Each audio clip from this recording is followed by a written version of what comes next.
नमस्कार, आपल्या बातम्यांमध्ये तुम्हा सर्वांचं स्वागत आहे। आजच्या बातम्या आपल्या सर्वांसाठी महत्त्वाच्या आहे, कारण आज नव्या भारताचे विकास पुरुष, आपल्या सर्वांचे प्रेरणास्रोत, भारताचे यशस्वी पंतप्रधान माननीय नरेंद्र मोदीजी यांचं महाराष्ट्रात आगमन झालं। संबंध दिवसात माननीय मोदीजी यांनी वाशिम, ठाणे आणि मुंबईत विविध प्रकल्पांचे उद्घाटन, जाहीर सभा आणि संत महंतांचे दर्शन घेतले।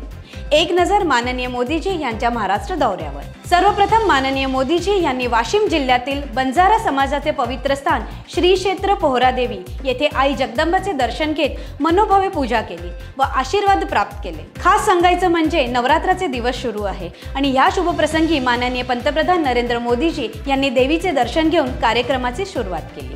माननीय पंतप्रधान नरेंद्र मोदीजी श्री पोहरादेवी तीर्थक्षेत्र वाशिम येथील जगद्गुरु संत श्री सेवालाल महाराज आणि तपस्वी संत श्री रामराव बापू महाराज यांच्या संजीवन समाधीचे दर्शन घेतले।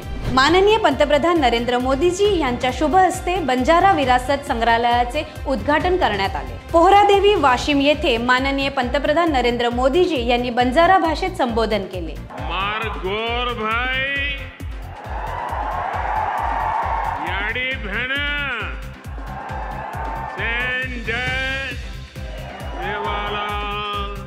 याच सभेत माननीय देवेंद्र फडणवीस जी यांनी सुद्धा बंजारा भाषेत उपस्थितांचे अभिवादन केले। मोदी साहेब तमार सेर आशीर्वादेतील तिसरी वडा पंतप्रधान वेगोच पोरागडे प्रथम ओनेर आगमन हुयोच। जाहीर सभेला संबोधन करत माननीय मोदीजी यांनी राज्याचे उपमुख्यमंत्री माननीय देवेंद्र फडणवीस जी यांचं कौतुक केलं। देवेंद्रजी यांनी पहिल्यांदा मुख्यमंत्री झाल्यावर दिलेले वचन आज पूर्ण केले असं देखील त्यांनी आवर्जून सांगितलं।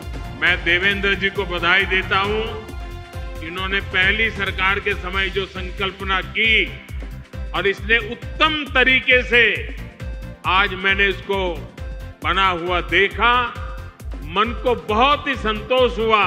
ठाणे मुंबई येथे विविध महत्त्वाकांक्षी प्रकल्पांचं भूमिपूजन आणि शुभारंभ माननीय पंतप्रधान नरेंद्र मोदीजी यांच्या हस्ते करण्यात आले। ठाणे शहरांतर्गत वर्तुळाकार मेट्रो रेल्वे प्रकल्पाचे भूमिपूजन करण्यात आले। कुलाबा वांद्रे सिप्स, मुंबई मेट्रो मार्गिका 3 टप्पा 1 RAJVLR ते वांद्रे कुर्ला कॉम्प्लेक्स स्थानकचा शुभारंभ माननीय पंतप्रधान नरेंद्र मोदीजी यांच्या हस्ते करण्यात आले। पंतप्रधान माननीय नरेंद्र मोदीजी यांनी या मेट्रोतून प्रवास देखील केले। उपमुख्यमंत्री माननीय देवेंद्र फडणवीस जी यांनी अमरावतीच्या बेलोरा विमानतळाच्या टर्मिनल इमारतीची पाहणी केली।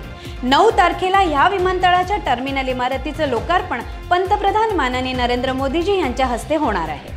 आता एक नजर काल राज्य मंत्रिमंडळात झालेल्या काही महत्त्वाच्या निर्णयाबद्दल।